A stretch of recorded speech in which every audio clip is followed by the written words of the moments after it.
Good day everyone. Today I have to teach you the shortcuts of multiplying any number by 11, by 12, by 13, by 14, by 15, and so on.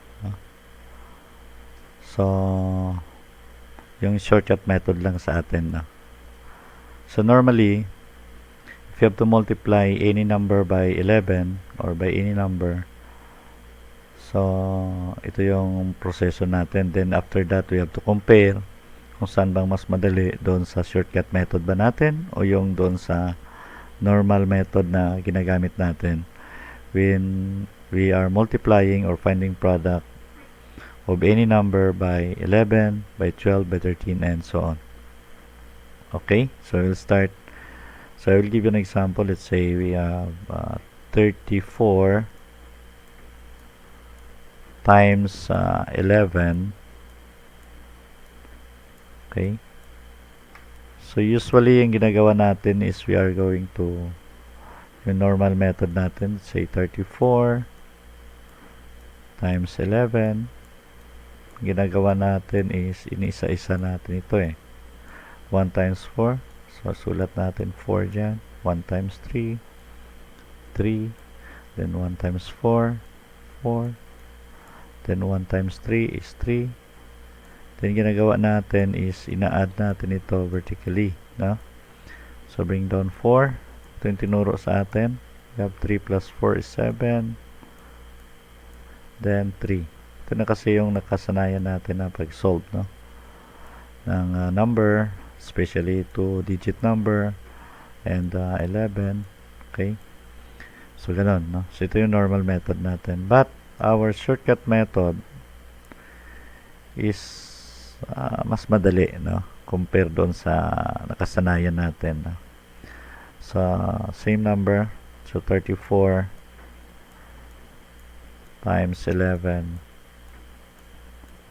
is equal to no? So ang shortcut method natin is simply copy this, no? 3, and then after copying we have to add this.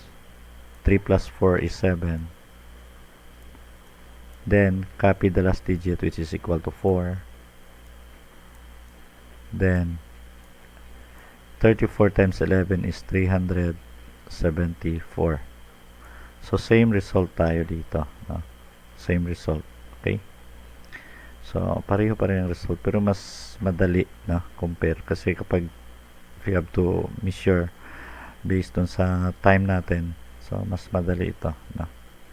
And then aside from times 11, times 12, times 13, and so on, no? So mas madali, no? So we will try another example, no? So, say 45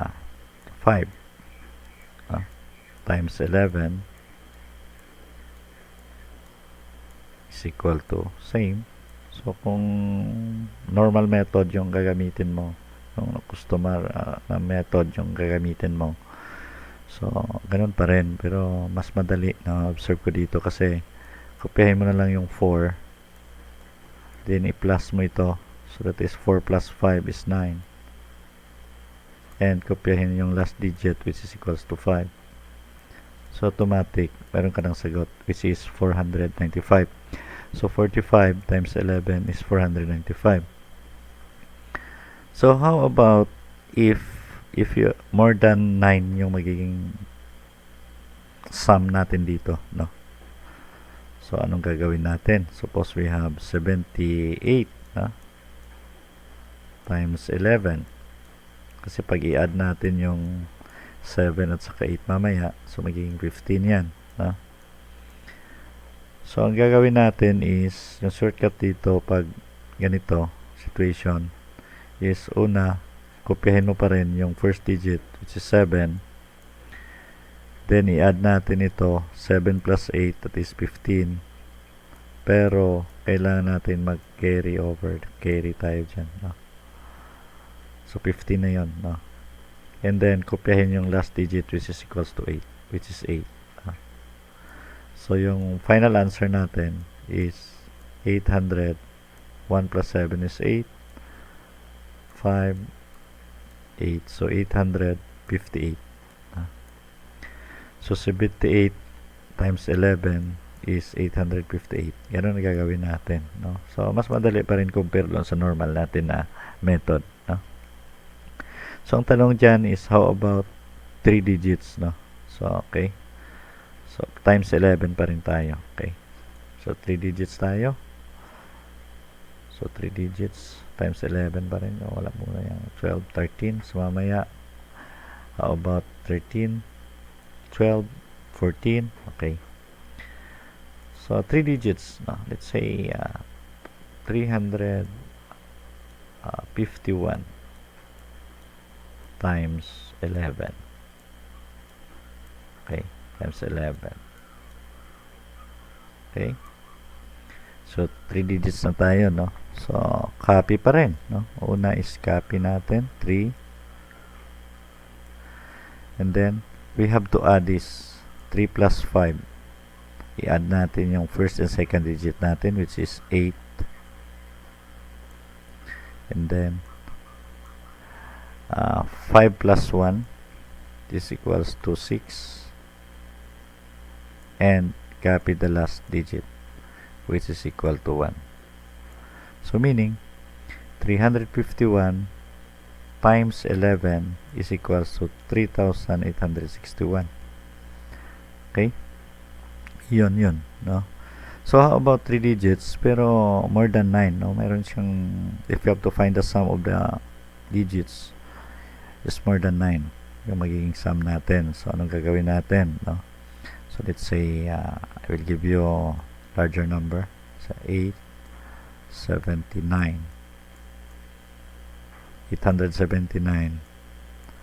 times 11, no? So, ano bang gawin natin pag ganito yung given, no? Okay, so shortcut method pa rin tayo. Kopyahin pa rin yung first digit natin, which is equal to 8. And then, add natin ito, 8 plus 7, that is 15. I-add lang natin yan. Then, carry tayo dyan. Then, 7 at saka 9 i-add natin, that is equals to 16. And copy the last digit, which is 9. Yan. Then, solve na, no? Meron na tayong product, which is 9,000. 1 plus 5 is 6. Then, bring down 6. Copy 9. So, therefore, 879 times 11 is 9,669. That will be now the product of 879 and 11. Okay, how about 4 digits? So, same process, no? 4 digits. Let's say 2,354 times 11. So, same process, no? Kopyahin yung first digit, which is 2. 2 plus 3 is 5. 3 plus 5 is 8. 5 plus 4 is 9. And copy the last digit, which is 4. And that will be now your answer. So, 2,354, ito. 2,354 times 11 is 25,894. Okay? So, kung 5 digits, same ang process natin. 6 digit times 11, same process. Copy, plus lang, then copy the last digit. So, we will go now on our multiplier, which is 12. Okay? Ito tayo sa 12. 12 na naman tayo. 12. Okay? 12. So, suppose we have, let's say, 61 times 12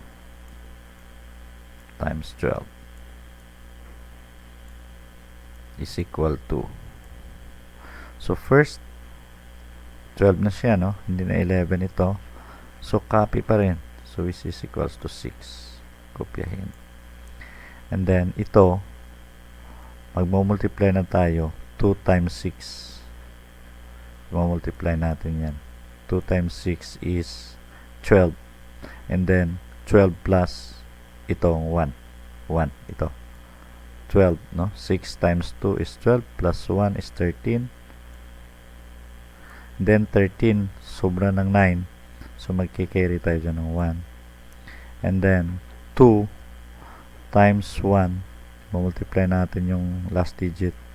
Times natin yan. 1 times 2 is 2. So therefore, 6 plus 1 is 7.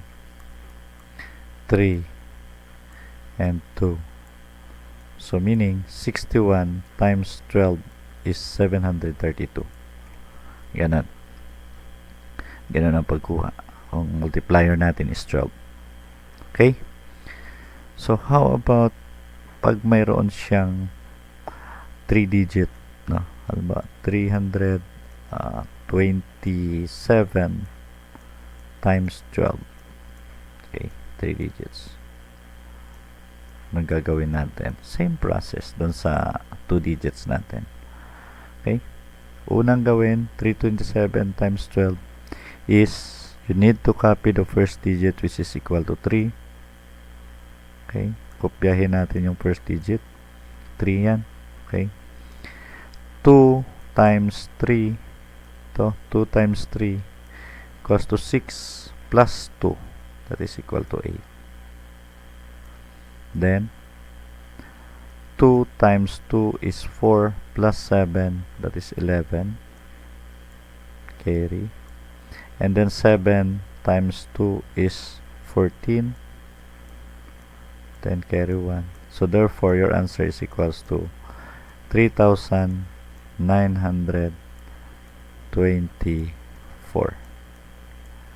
Okay?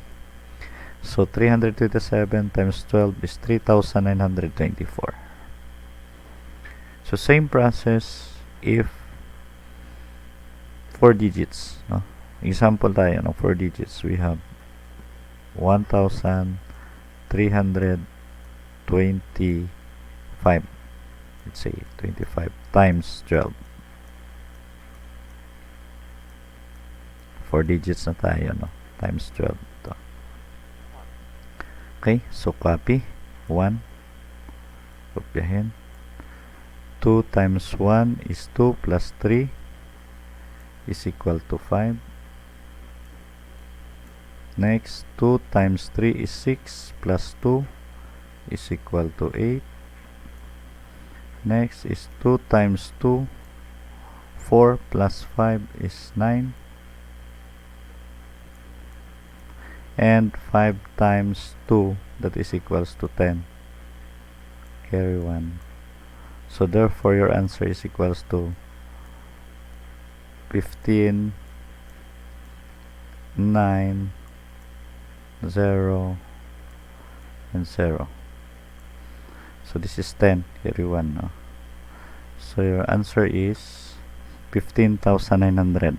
So 1,325 times 12 is 15,900. Okay? So ganun lang, no?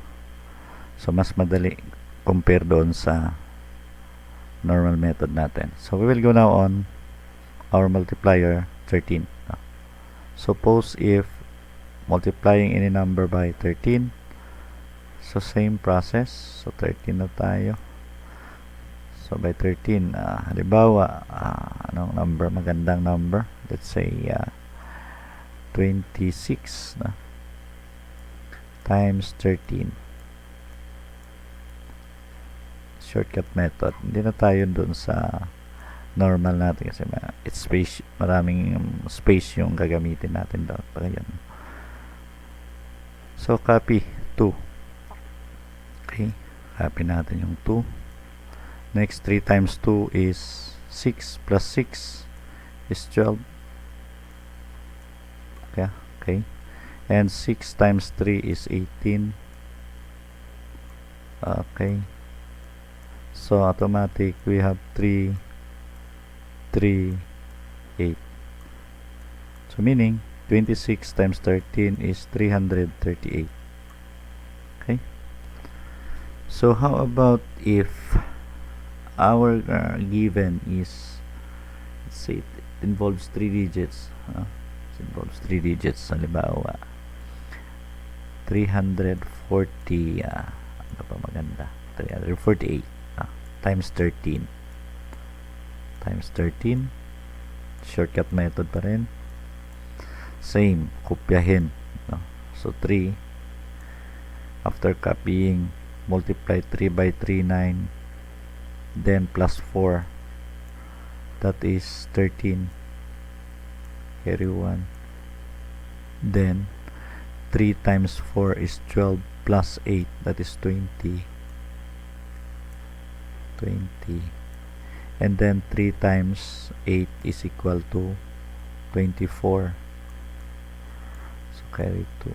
Okay, so automatic we have 4, 5, 2, 4. Okay, so 348 times 13 is equal to 4,524. Okay, even 4 digits, 4 digit number times 13, it works. So let's say 12,347. Okay, times 13. Okay, times 13. Okay, times 13. Same process. So pag ganito kasi, experience natin is ginagamit tayo ng calculator, no? So para mas madali, at saka nahihirapan tayo, it involves 5 digits, no? Okay, so ang gawin natin is copy, no? 1 times 3, that is equal to 3. Copy muna natin, no? Kopyahin natin yung 1. Kopyahin natin yung 1. Then 1 times 3 is 3. 3 plus 2 is 5. 3 times 2 is 6. Plus 3 is 9. 3 times 3 is 9. Plus 4 is 13. 3 times 4 is 12. Plus 7 is 19. 3 times 7 is 21. So, meron tayong sagot, no? Meron tayong sagot. So, we have 1, 11, carry 1, so 5, 10, 6, 1. So, that is 160,511. So 12,347 times 13 is 160,511. No? So una-una is kopyahin 1, then times, then plus, times, then plus, times, plus, times, plus, times. Okay, mas madali. No? Actually, pag 12,347, hindi yan kasya dito sa ganitong space. No? If you have to use the normal method natin. So ang gagamitin niyo sa 14, multiplier niyo 14, 15, 16, 17. So same process, no? Okay? So I hope na may natutunan kayo ng shortcut method natin in multiplying any number by 11, by 12, by 13. Okay? So abangan natin yung mga susunod pang video. So please subscribe to this channel para makakaroon ba tayo ng maraming shortcuts, no, or tricks in mathematics. So that's all, and thank you.